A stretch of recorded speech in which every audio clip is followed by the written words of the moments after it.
Hey, what's up, everybody? What's up? What's up? This is Jeff from BKJmacTV, and this is the BKJmac podcast experience. And this is season 2, episode 26. And right now, we're bringing to you some news about Michael Jordan. Yes, Michael Jordan, the 6-time NBA champion, one of the first black billionaires that has come out in America in the last 20, 30 years, the owner of the Jordan brand empire, the owner and eventually about to become the former majority owner of the Charlotte Hornets, who play in North Carolina. Basically, Michael Jordan is selling his majority share in the Charlotte Hornets to a new ownership group. And this story was reported by Adrian Woj from ESPN. He's a senior NBA insider. This article was published about 2 weeks ago, and I decided I wanted to talk about it because it's sort of significant in a way. Because recently on Sunday, there was a story on 60 Minutes about Charles Barkley, and they talked about his relationship with Michael Jordan and how the relationship soured because Mr. Barkley made comments about Michael Jordan's handling of the Charlotte Hornets. What I mean by that is basically Barkley stated that Jordan was surrounded by yes men, and that he wasn't surrounded by men that would be honest and bold with him in terms of drafting players, in terms of building a team chemistry, and finally building a culture of winning, which would have won multiple championships for years to come. Instead, Jordan hired the wrong people around him that basically gave him bad advice on who was he to draft, how he was to build a team culture. And basically, because of that, the Charlotte Hornets probably made the playoffs in about 2 times, maybe 3 times if they're lucky, since Jordan's been the majority owner of the Charlotte Hornets. Before, they were known as the Charlotte Bobcats. And Jordan worked hard, lobbied very hard in a very creative move, was able to get the name the Hornets from the New Orleans Pelicans. And that's why the Pelicans are New Orleans. Before, they used to be the Charlotte Hornets, but now the Charlotte Hornets is back and the New Orleans is Pelicans. They got the Pelicans. So basically, it was just like the Charlotte Hornets. Well, even though they got the name back, they did the whole rebranding. They brought the whole color. They brought the buzz back into the city of Carolina. However, it just didn't take off because Michael Jordan missed so many different opportunities to draft notable high-quality players, particularly in the 2005 NBA draft when he had a chance to draft Darren Williams or Chris Paul, and he passed on both of them to draft unknown players from college that basically fizzled out into duds. So Michael Jordan, although he was very talented as a player on the basketball court, as an owner, and / presidential role, he has not done well at all. Frankly, it's just awful. Frankly, it's just really, really bad. And the fact that he's failed so spectacularly as a general manager, president, and owner of a basketball team lets you know that Michael Jordan there's certain things that not everybody is fully great at. There are people who are just great athletically, and there are people who are just great at running a team and making sure the team reaches their maximum peak, of which is to win a championship. In Jordan's case, he wasn't good enough to get the Hornets to get them into a championship conversation. During the years of Jordan's ownership of the Charlotte Hornets, there was no conversation mentioned about the Charlotte Hornets being in the top 4 Eastern Conference teams in the NBA to win an NBA title. Honestly, it's because Michael Jordan chose to draft the wrong players. He finally did well and drafted Kemba Walker, but Kemba Walker was, there's only so much Kemba Walker could do before he was burnt out and sent out of town. It was just like he could not draft these elite guards, and there were so many great guards that were coming out of college. Like Donovan Mitchell was coming out, and he had to wait until 13 to get drafted. Why did Michael Jordan draft him? There was just so many great players. There was even Nate Robinson. I'll even tell you, Nate Robinson was decent. He could have drafted Nate Robinson. He could have drafted Channing Frye. He could have drafted so many players.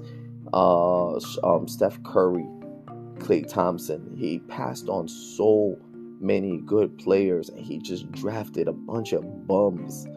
No disrespect to these players. They were decent in their college teams and whatnot. But let's be honest, it takes a certain level of player to make it in the NBA. There's a certain swagger, and Jordan could attest to that, because Jordan had to work his butt off in college just to get into the NBA. And when he got into the NBA, he had to learn the whole NBA game and develop himself into a premier player. They didn't have the Jordan mentality. It's one of the reasons why Jordan would chastise these players that he was drafting. They didn't have the heart. They didn't have the desire to be the Michael Jordan of the court of this era. They didn't have that. They didn't just have that. All they wanted was their money, and they could chill and relax and whatever and get girls and whatever the case was.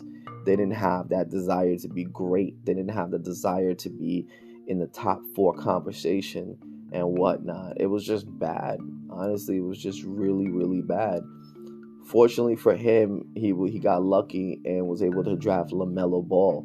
And LaMelo, honestly, when you watch this kid play, this kid is nice. This kid could shoot. The kid could run the open ball, could run the floor, could run the open floor. He can pass the ball. He's 6'7". This kid is pretty good. He's pretty awesome when he's healthy, and he's very productive. He's very productive when he's healthy. But he couldn't stay healthy this whole season, and they had their issue with Bridges, who got into a domestic issue. It basically cost him a whole entire year in the NBA because of the domestic abuse. Sometimes I look at players and they gotta ask themselves, is it worth it? You're in the league. There's you got money coming your way. You got endorsements coming your way. Is it worth it putting that on the line for nonsense? And Miles Bridges, did what he did, and it was bad. It was just really bad, honestly. And it affected his money. It affected him. He could have been on the court this season. I felt like the Charlotte Hornets could have made some noise this season, and it was circumstances that basically occurred that didn't make it so, and I think that discouraged Michael Jordan a lot, tremendously. It did. So, without further ado, in the article it says Charlotte Hornets owner Michael Jordan is engaged in serious talks to sell a majority stake in the franchise to a group led by Hornets minority owner Gabe Plotkin and Atlanta Hawks minority owner Rick Snellnell, sources told ESPN on Thursday. No deal is imminent, but there's significant momentum on a sale that would eventually install Plotkin and Snellnell as the co-governors of the Hornets, sources said. If a sale is completed, Jordan is expected to remain with a minority stake in the franchise, sources said. Jordan, a 6-time NBA champion and 5-time MVP, is considered by many to be the greatest player in the history of the game and has been the league's only black majority owner. Let's put a pause right there. He's been the league's only black majority owner. What is wrong with that picture? There are 30 teams in the NBA, and Michael Jordan is the only black majority owner. That tells you, even though the league is known for diversity in terms of hiring black coaches, black general managers, and presidents, the fact that ownership group, there's only one black majority ownership group is pretty daunting. The NBA needs to do a better job in creating more black ownership. More people of color need to come out, get money together to own a lot of these sports teams, because let's be honest, in order to create change, people of color has to be able to own these teams and to get these changes out there. And let's be honest, Michael Jordan being the only black majority owner now, that's about to go, and it's just sad that it's going to be back to the way it was. But it is what it is. I want the NBA to. The NBA really does a good job with diversity in terms of coaches, general managers, and presidents. I feel the NBA has an opportunity should have an opportunity to expand that role into ownership opportunities and whatnot. And I'll tell you this: it's way better than the NFL. The NFL is just like, yeah, it's just a sad case.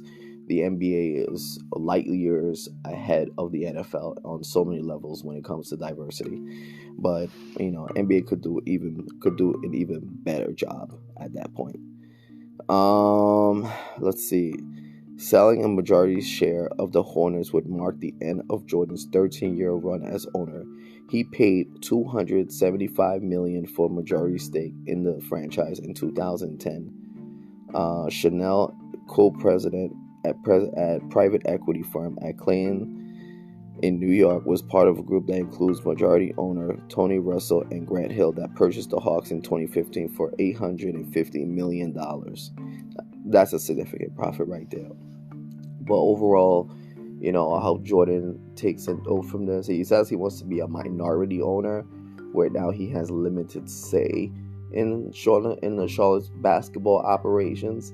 So it's pretty good for him. In a sense, he's still an owner, but a minority owner at that. So hopefully the sale goes through. They install these two new owners of the Charlotte Hornets, and hopefully the Charlotte Hornets could turn it around, because they have an arena, they have a team, they have a fan base that's interested, and they have a crowd. They have a crowd of people that just want to see great basketball. And it's hard in the NBA to compete every day, every year for a spot in the top four. Honestly, it's the players that you draft, it's the talented players that you put together, and they have to be able to work together for a singular goal, which is to win a championship. And it's not easy to do that. It's extremely not easy. Yeah, you could talk about it in paper. Yeah, you could write about it in your mind and whatever the case is, but it's not easy.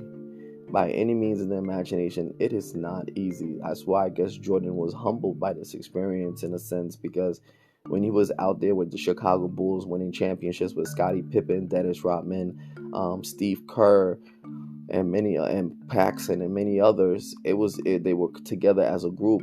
And I guess he didn't realize how the general manager of the Bulls and the ownership of the Bulls had to put all these things together strategically in order to make sure that Jordan had the opportunity to compete for the NBA title or go to the Eastern Conference Finals and whatnot. It's a tough process.